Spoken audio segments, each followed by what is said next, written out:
Como você já viu na primeira parte, aqui vamos continuar. O nosso intestino deveria ser uma barreira fechada. Mas essa alimentação moderna cria microfluidos nele uma condição chamada de intestino permeável líquido. Toxinas e partículas de alimentos mal digeridos começam a vazar para sua corrente sanguínea.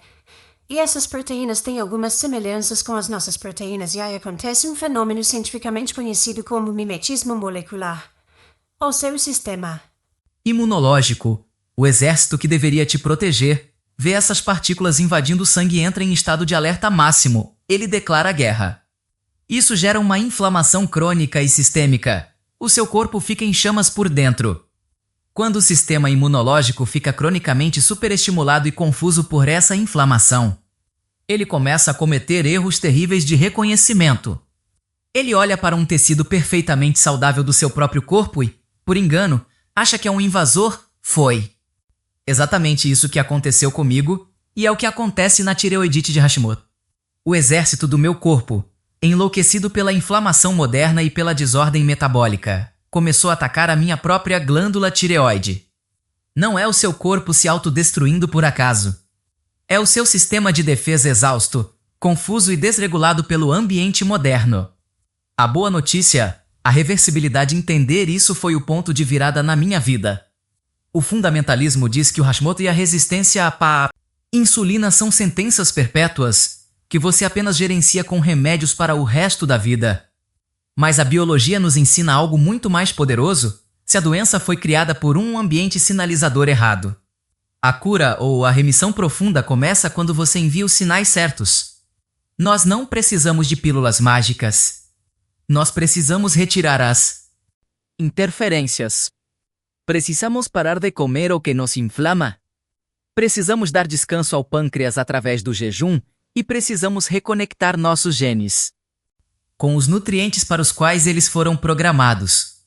No próximo capítulo, eu vou te mostrar como desligar esse alarme de incêndio no seu corpo.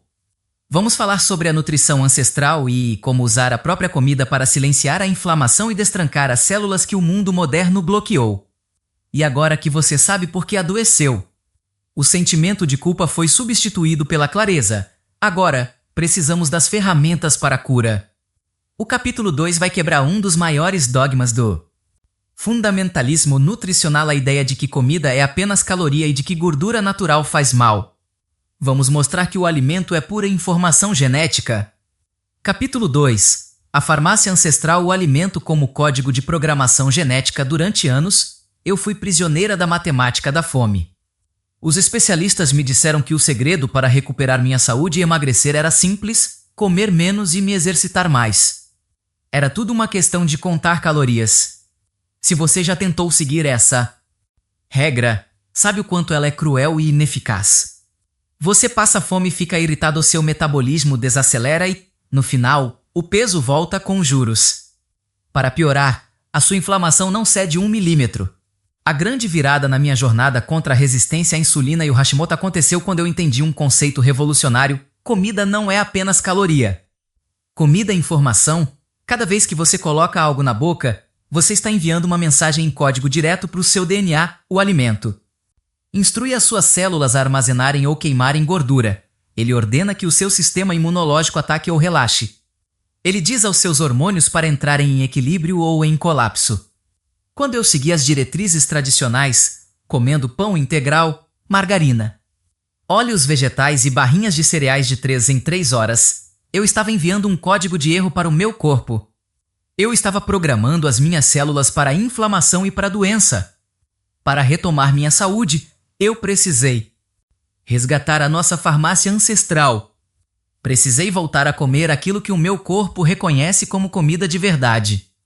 O que precisamos retirar? Apagando o incêndio. Antes de falarmos sobre o que comer, precisamos falar sobre o que parar de comer.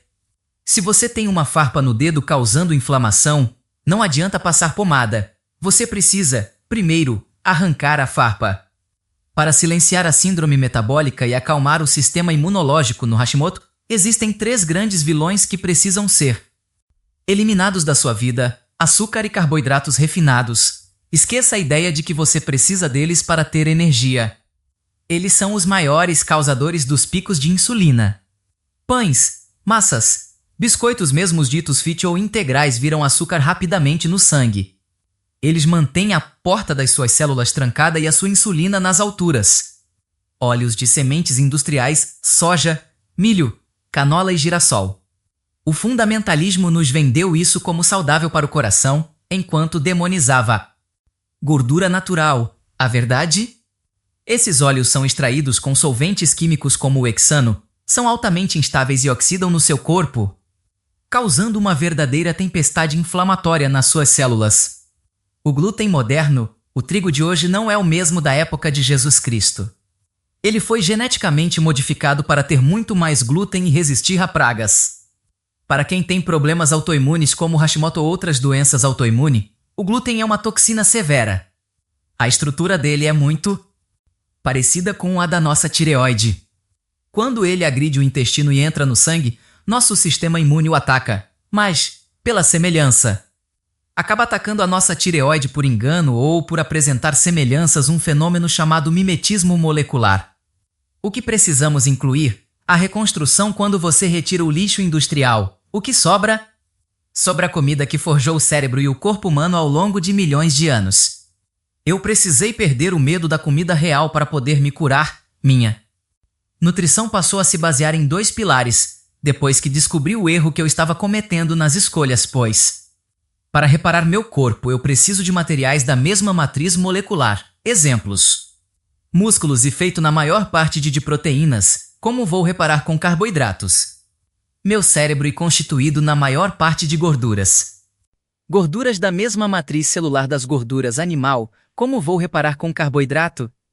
Então preciso de proteínas de alto valor biológico, carnes bovina, suína, aves, peixes e ovos. A proteína é o bloco construtor da vida. Ela é essencial para a reparação dos tecidos, para a construção dos hormônios e principalmente hormônios da tireoide. E também para manter a saciedade. Gorduras naturais e saudáveis, banha de porco, manteiga, azeite de oliva, óleo de coco, abacate e a própria gordura natural das carnes. Por décadas, fomos ensinados a ter fobia de gordura. Mas a ciência séria já provou, a gordura natural não causa picos de insulina e ainda anticancerígena. Ela é o combustível mais limpo e duradouro que o seu corpo pode usar. Quando eu troquei os carboidratos inflamatórios pelas gorduras e proteínas ancestrais, a mágica aconteceu. Minha insulina finalmente baixou. Meu intestino começou a cicatrizar. Meu corpo, que antes estava preso no modo de estocar gordura, destravou e começou a usar a própria gordura como energia. A exaustão do Hashimoto deu lugar a uma clareza mental e a uma disposição que eu não sentia há anos. A farmácia ancestral não é uma dieta restritiva. É um retorno à nossa essência. É dar ao corpo a matéria-prima correta para que ele mesmo faça o milagre da cura. No entanto, mudar o que você come é apenas metade da equação. Para domar a resistência à insulina de vez e permitir que suas células façam uma faxina profunda contra doenças autoimunes, precisamos falar sobre a outra metade, quando não comer. No próximo capítulo, vou revelar a você a prática mais antiga, esquecida e poderosa da história humana, o jejum, que realiza uma obra de transformação profunda no corpo e na mente.